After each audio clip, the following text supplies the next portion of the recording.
अस्सलाम वालेकुम। मैं हूं आपका होस्ट मोहम्मद अमीर हमजा। इस वीडियो में बात की जाएगी कि गंदम की फसल के ऐसे काश्तकार जिनकी गंदम की फसल इस वक्त 50 से 60 दिन के दरमियान है, वो गंदम की फसल में क्या लवाजमात करें कि उनकी फसल से बम्पर पैदावार हासिल की जा सके। तो वीडियो में आगे बढ़ने से पहले मैं आपसे गुजारिश करूंगा कि अगर आप इस चैनल पर नए हैं तो इस चैनल को सब्सक्राइब कर दें ताकि आपको आने वाली मजीद वीडियोज़ भी वक्त पर मिलती रहें।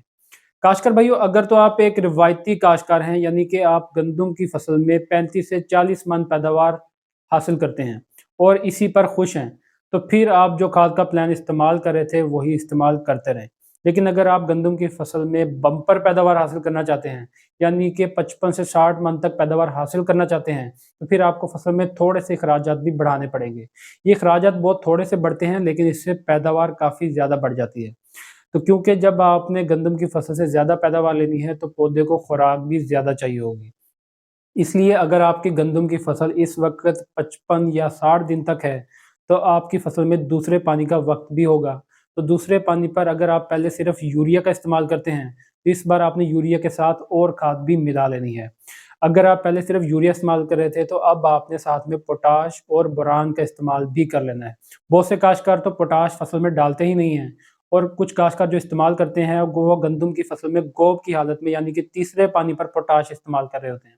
जबकि गंदम की फसल में पोटाश के बहुत ज़्यादा फ़ायदे हैं और इसकी ज़रूरत पौधे में शुरू से लेकर आखिर तक रहती है। और अगर हम सिर्फ तीसरे पानी पर डालेंगे, तो पहले जो पौधे में खुराक की ज़रूरत थी, वो पूरी नहीं हो सकती, जिसकी वजह से आप बम्पर पैदावार भी हासिल नहीं कर सकते। इसलिए अगर आपने दूसरा पानी लगाना है, तो फिर पोटाश का इस्तेमाल लाज़मी करें।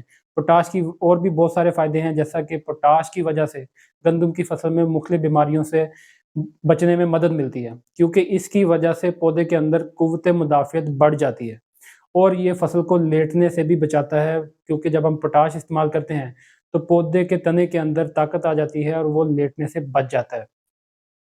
तो इसलिए आपने जब दूसरा पानी का इस्तेमाल करना है, तो दूसरे पानी पर 1 बोरी यूरिया, और अगर आपकी फसल का कद अच्छा है, तो फिर आधी बोरी यूरिया से भी गुज़ारा हो सकता है।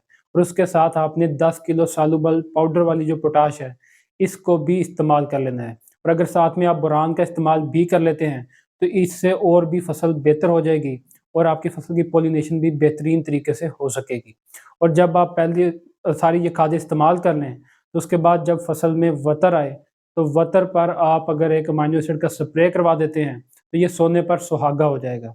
क्योंकि इस वक़्त शदीद धुंध की वजह से काफ़ी दिनों से सूरज नहीं निकल सका और पौधे के खुराक की कमी हो रही है, क्योंकि पौधा सूरज की वजह से खुराक बना रहा होता है। तो जब आप अमाइनो एसिड का इस्तेमाल करेंगे, तो पौधे में जो स्ट्रेस मौजूद है, वो भी कम हो जाएगी, जिससे आपकी फसल खुशहाल हो जाएगी और इसी तरह से आप फसल से अच्छी पैदावार हासिल कर सकते हैं।